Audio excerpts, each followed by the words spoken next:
Hi friends, welcome to my channel. నేను మీ cooking బాబాయ్ని. ఎలా ఉన్నారు? బాగున్నారు కదా? ఒక్కోసారి ఇంట్లో కూరగాయలు లేనప్పుడు ఏం కూర చేయాలో అర్థం కాదు. అందుకే ఈరోజు సింపుల్ గా మన ఇంట్లో కూరగాయలు లేనప్పుడు సింపుల్ గా తయారు చేసుకునే ఒక ప్రాసెస్ అయిన ఈజీ రెసిపీ అనమాట. అదే సాంబార్ రైస్. ఈ సాంబార్ రైస్ కి కందిపప్పు, రైస్, ఇంట్లో కూడా చిన్న చిన్న ఐటమ్స్ ఎంచక్కగా సాంబార్ రైస్ వేసుకొని ఈ వర్షాకాలం ఎంచక్కగా వేడి వేడిగా లాగించేద్దాము. ఇంకా నా ఫస్ట్ టైం నా వీడియో చూస్తున్నట్లయితే ప్లీజ్ లైక్ చేయండి, షేర్ చేయండి, ముఖ్యంగా సబ్స్క్రైబ్ చేసుకోవడం మాత్రం మర్చిపోమాకండి. గుమగుమలాడే సాంబార్ రైస్ ఎంతో టేస్టీగా వేడి వేడిగా ఈ వానాకాలం ఎంచక్కగా లాగించేద్దాం. ఇక ఈ సాంబార్ రైస్ కావాల్సింది రైస్ 1 కప్పు తీసుకున్నాము. ఇందులోనే 1/2 కప్పు కందిపప్పు తీసుకుందాం. వీటిని శుభ్రంగా కడిగి పక్కన పెట్టేద్దాం.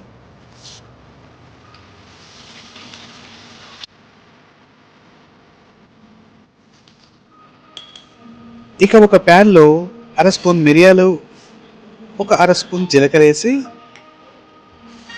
దోరగా వేయించుదామండి.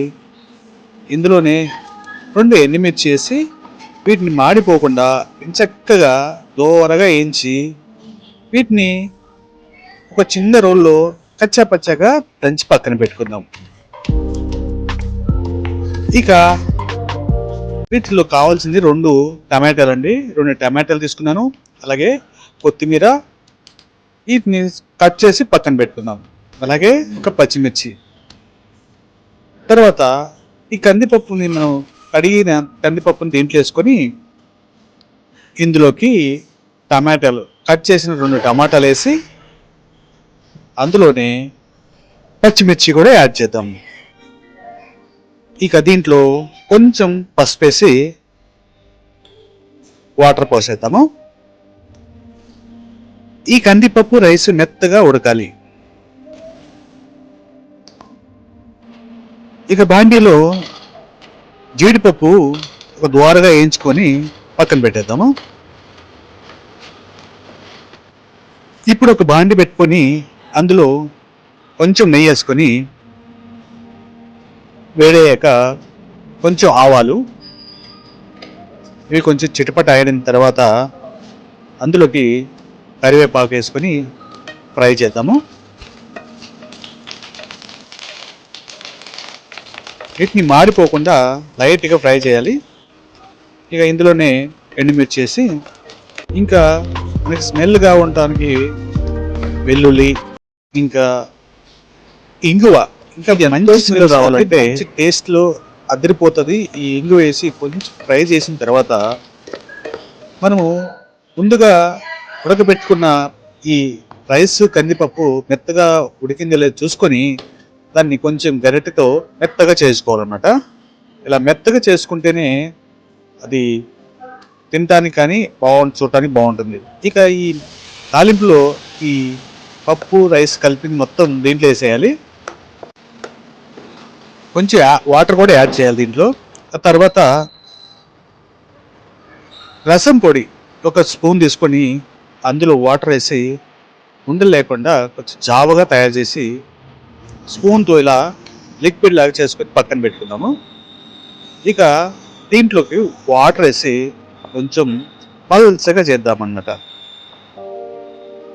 ఇక ఈ పల్చగా చేయడం ఎందుకంటే దీంట్లోకి అన్ని ఐటమ్స్ వేసాలి కాబట్టి అవి బాగా ఉడకాలి. మంచి స్మెల్తో, ఫ్లేవర్తో మంచి ఉండాలంటే కొంచెం వాటర్ వేసి లూజ్గా చేయాలన్నమాట. ఇందులోనే మనకి సరిపడినంత ఉప్పు వేసి ఇక మేము మసాలా ఈ తయారు చేసాం కదా రసం మసాలాది దీంట్లో వేసేద్దాం. ఈ రసం పొడి కలుపుకున్న తర్వాత మంచి స్మెల్ వస్తుంది. ఈ రసం పొడి అలా కలుపుకొని ఒక్క 2-3 మినిట్స్ వెయిట్ చేసిన తర్వాత మనం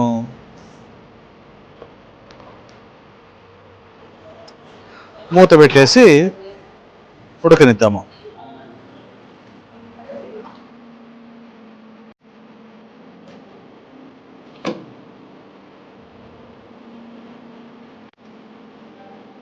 ఇక అడుగంటకుండా కొంచెం అలా ఇలా తిప్పేస్తే బాగుంటుంది. ఇక ముందుగా మనం నూరి పెట్టుకున్న జీలకర్ర, మిరియాలు ఇవన్నీ మసాలా పొడి దీంట్లో వేసి గంటితో తిప్పేద్దాం, బాగా కలిసిపోయేటట్టు తిప్పేద్దాం.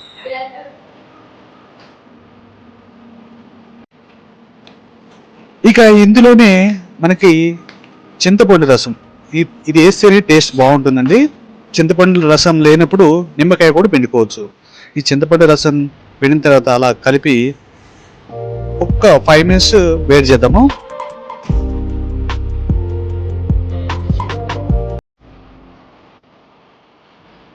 ఇక చూద్దాం తర్వాత జీడిపప్పు.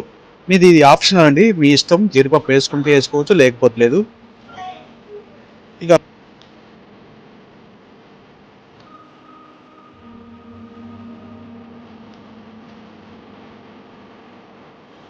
ఇక ఉడికేసిందండి. ఇక బాగా ఉడికిపోయింది, మంచి జావుగా ఉంది. ఇక లాస్ట్ లో కొత్తిమీర వేసుకుని ఇంకెంచక్క సర్వ్ చేసుకుందాము.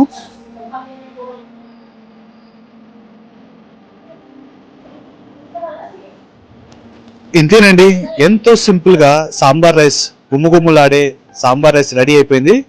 ఆకలేస్తుంది, నేనైతే తింటానికి రెడీ అయిపోయాను. హా, ఓకే, సాంబార్ రైస్ రెడీ అయిపోయింది కదా, ఇప్పుడు టేస్ట్ చేసి చూద్దాము.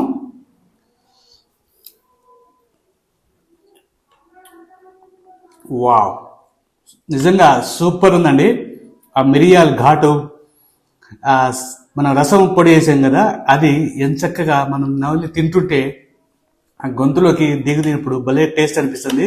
ఘాటుగా ఎంతో టేస్టీగా ఉందండి. నాకైతే సూపర్గా నచ్చింది. మీకు కూడా కంపల్సరీ నచ్చుతుందండి. ఒకసారి ట్రై చేసి చూడండి, చాలా బాగుంది sambar rice. Wow, thank you so much.